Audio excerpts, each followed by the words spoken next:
Assalamualaikum warahmatullahi wabarakatuh. Selamat datang di audiobook Wattpad Indonesia Monogatari.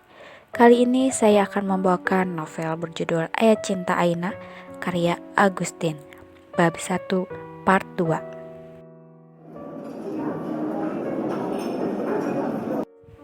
Seminggu berlalu. Hari yang ditunggu-tunggu pun datang. Seperti yang sudah dijadwalkan, ia datang ke Bandara Soekarno-Hatta bersama bibinya. Hari ini, ia akan meninggalkan Kota Kembang, tempat kelahirannya. Sebelum memasuki pesawat, mereka melepas rindu satu sama lain. "Aku pergi ya, Bi. Aina ingin mencari kebahagiaan di sana." Ditatapnya wanita dengan tinggi sepantarannya itu. "Bibi tidak tega melihat kamu pergian. Kumaha Aina naon di ditu negelis, bade kasaha neng minta pitulung." Aina tersenyum mendengar bibinya berbicara. Bahasa daerahnya keluar, pikirnya. "Tenang Bi, apanan aya Allah tempat pitulung sareng tempat bersarah kangge urang. Allah senantiasa dekat Bi. Dan penerbanganku hari ini juga sudah menjadi takdir dari Allah. Aku percaya dengan rencananya." Bisukma tersenyum melihat keponakan kecilnya sudah tumbuh menjadi wanita mandiri. Bibi lega mendengarnya. "Pergilah nak, kejar mimpimu di sana. Kepakan sayapmu terbang menuju angkasa lepas. Kembalilah dengan senyum kebahagiaan. Di sini, Bibi selalu menunggumu." Aina menganggukkan kepala seraya tersenyum haru. Ia kembali merengkuh adik kandung dari ibunya ini. Orang-orang yang hilir mudik menyaksikan kedekatan mereka berdua. Hanya Bisukma yang mengantarnya ke bandara. Aina tidak ingin merepotkan keluarganya yang lain. "Ini ada uang, ambillah. Meskipun tidak banyak, tapi cukup untuk kebutuhanmu di sana." Dengan sedikit paksaan, Bisukma menyodorkan amplop coklat itu. "Bibi tidak usah melakukan ini. Aina juga punya tabungan sendiri," tolaknya halus. "Tidak, pokoknya kamu harus mengambil uang ini atau Bibi tidak mengizinkanmu pergi." Mendengar nada ancaman itu, Aina pun menerimanya. "Kalau begitu, aku terima. Terima kasih, Bi. Aina pergi dulu ya. Assalamualaikum." Ia mengecup tangan bibinya singkat, kemudian berlalu dari hadapannya. "Waalaikumsalam, Nabani. Perasaanmu akan tersampaikan lewat goresan penamu. Bibi akan menunggu karya-karyamu di sini." Gumam Bisukma menatap punggung keponakannya yang semakin menjauh. Tanpa Aina sadari, selama ini sang bibi menjadi pembaca setia tulisannya.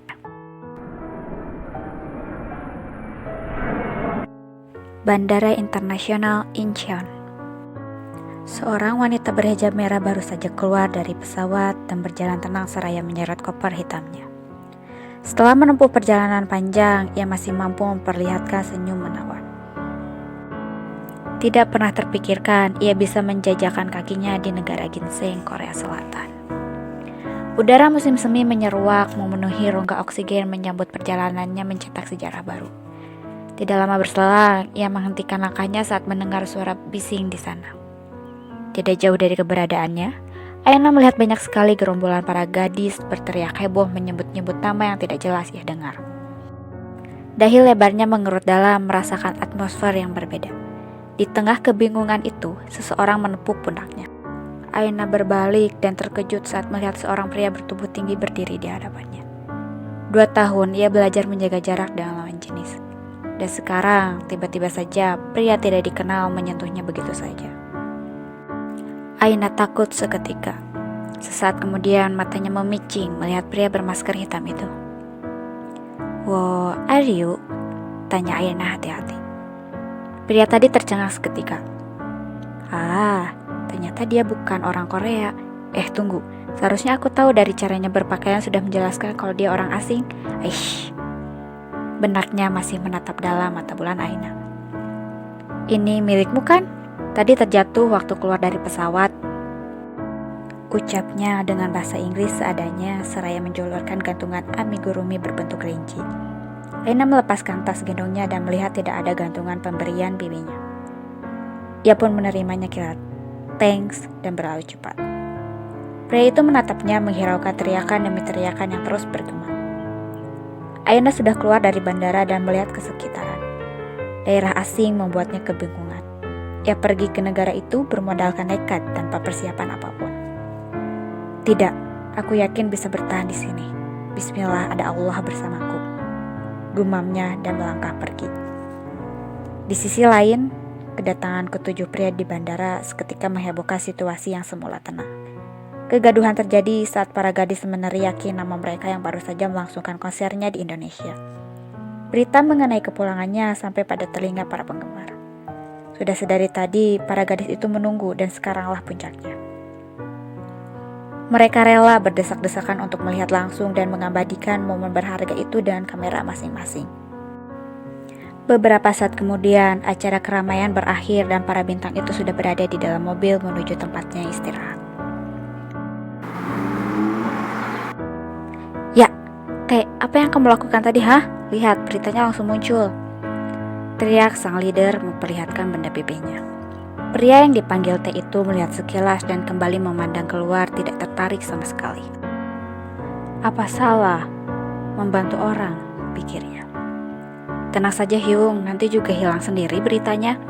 Ia tidak mau ambil pusing dengan pemberitaan tersebut. Mana coba aku lihat? Member tertua menyambar ponselnya. Kim Tae-hyun memberikan barang pada seorang wanita berhijab di bandara, ucapnya. Sok Hyung sengaja ya bacanya dikerasin seperti itu. Timpalnya yang kebetulan duduk di sebelahnya. Memang, biar semua orang dengar, balasnya cuek. Aku tidak tahu dia berhijab. Aku pikir hanya asal pakai saja. Dan aku juga tidak tahu kalau dia orang asing. Lalu buat apa diambil pusing? Toh dia juga tidak kenal siapa aku. Cerocosnya jujur. Benarkah? Kasihan kamu tidak dikenal, timpal temannya yang lain. Ya, Jim. Pria yang berada di belakang itu menantau. Mereka tidak habis pikir jika dia bisa melakukan hal itu terlebih pada wanita asing. Sudahlah Teh, jangan macam-macam, sang manajer menambahkan. Aku hanya mengembalikan barang yang terjatuh. Kenapa barangnya ditemukan olehku? Katanya sedikit kesal. Ia kembali diam, sudah tidak ingin ambil pusing dan pemberitaan yang tidak benar adanya. Sedangkan wanita yang tengah menjadi bahan pembicaraan itu saat ini masih berusaha mencari tempat tinggal. Ya Allah, ternyata tidak gampang. Tidak Aina, kamu harus berusaha. Baiklah, bismillah. Gumamnya menyemangati diri sendiri. Angin menyambut kedatangannya seraya memeluknya erat memberikan semangat untuk tetap bertahan di negara asing. Berjuang seorang diri demi mendapatkan kebahagiaan terlepas dari beban yang membelenggunya. Terima kasih banyak sudah mendengarkan. Sampai jumpa lagi. Wassalamualaikum warahmatullahi wabarakatuh.